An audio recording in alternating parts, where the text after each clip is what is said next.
recorded in the car, telling the mother so many things that the child saw in the padang and so you see we need bonding. We need to bond with our kids.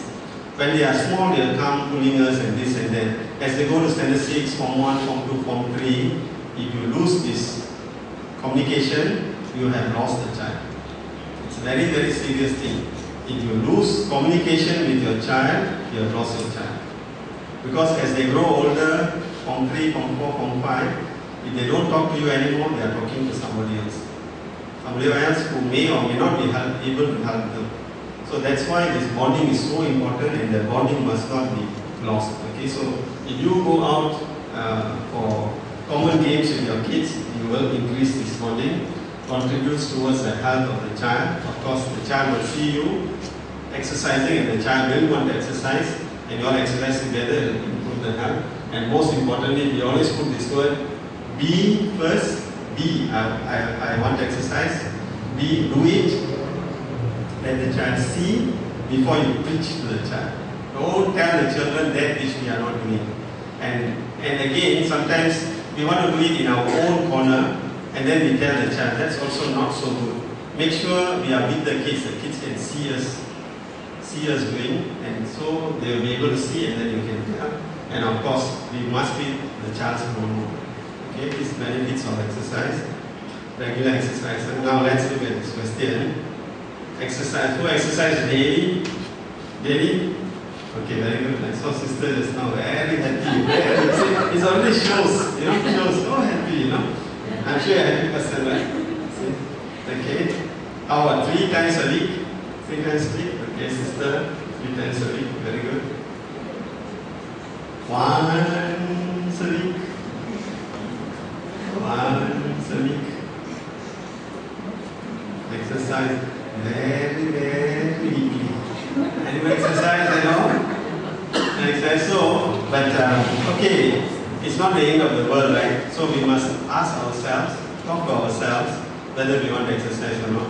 There are great benefits to exercise, and therefore we should get into this. Okay? Exercise, no time lah. This is the standard statement lah. No time lah. Okay? So if you don't have time to exercise, later we have time to sit on the hospital bed. So some people say, if I don't go to work, that's the end of my company. If I don't go to work, that's the end of it. My boss needs me, the company needs me. But when they are ill in the hospital for a week, the company didn't die, It survived in your absence. There's once one of my clients, very bad tempered guy.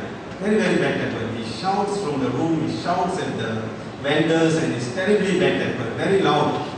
And so I was watching him, and soon he had a high blood pressure, and he was in the hospital for a week or so. Then he came back to work, and I met him, and I told him,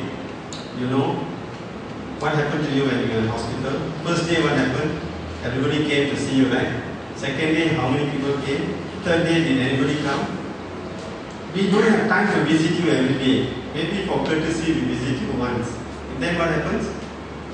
If you didn't come back in a week or a month, somebody will be sitting on this chair. Correct or not? You are shouting to keep your seat. Actually, you are depriving yourself of the seat if you go on to this. And it did strike him, It did strike him. He did cool down. And in one of the meetings he mentioned, now I don't shout so much. Somebody told me about it. I was sitting there actually. So it's not worth it. Not worth it at all. Yeah? So now, another dimensions of exercise. You all know endorphins? This is something, actually this is related to youthfulness. If we release endorphins, we will retain our youthfulness. Okay, that means aging process is reduced. And it is proven that exercising will release endorphins. Just like laughing. If you're always full of laughter, you release endorphins.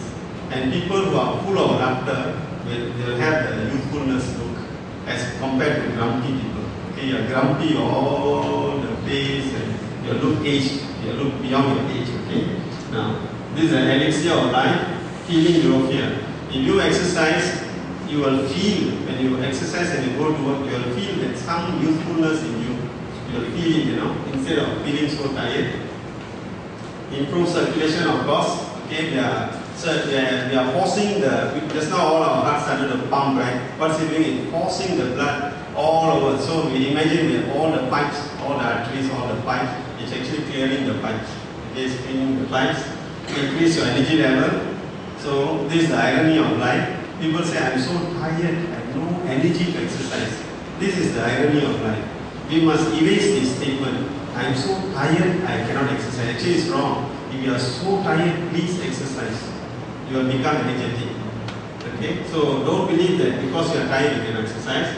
Activates your left and right brain. Okay? It's another topic altogether. Creativity and so on. Enhances communication, as we mentioned just now. And I'm very sure if 5-6 of you don't know each other and you plan some activity this weekend, you go to Lakeview somewhere and do a common jogging, you all know each other better. Correct? So it enhances and of course role model again. Now, this is very interesting. Men breathe 12 to 14 times a minute, women 13 to 15 times. Why do you think they breathe a bit more? Why do you think they breathe more? No. Sorry? Why? They talk more than men. They talk more than men. Okay, children are so excited, right? They run here, run there, run here, run there, 15, 18 times. But remember, rapid breathing depletes oxygen due to shallow breathing. Okay, most of us are shallow breathers. Okay, if you have not gone for good pranayama exercise or workshop, we naturally breathe shallow. Shallow means our lungs are so huge, but we only take in a little bit of oxygen. And little bit of oxygen means what? We get little bit of energy, right? This little bit of energy has to be used by the whole body. But if we breathe deeply, that means without your knowledge, without any effort, in your quietness, you will realize that as you breathe, your tummy, even now, your tummy will actually be coming in and out as you breathe. Okay? That means this is deep breathing. In school last time we said, okay, everybody take a deep breath, then the chest goes out. Actually, that's not deep breathing, that's shallow. Okay? So deep breathing is diaphragm breathing. That means when this comes out, a lot more air will go in. And of course, yogic breathing is the combination of both. That means tummy and the chest. That's yogic breathing. Okay, so deep breathing is very, very important. Otherwise, we are not taking enough energy. But when you exercise, you are forcing yourself to take in a lot of air. That's why we need exercise. So when we exercise, we will be forcing ourselves. Okay. Now let's just look at this. Anybody have rabbits? Anybody have rabbits? What does a rabbit do? How does a rabbit breathe? How does it breathe? Have you seen the body? Yeah, no rabbit? Go and watch the rabbit. The rabbit will not be quiet now. Moving, the head all will be moving continuously, it breathes very rapidly. Here it says the life of rabbit is 5 to 6 years. Those of you who have had rabbits as pets, many die within a year. Many die within a year. Okay? Now, snakes, 7 to 8 years. What is this? 7 to 8 breaths per minute. Okay? What is the life? 200 to 300 years. So what does it tell us? As we take deep breathing, we won't breathe rapidly, okay?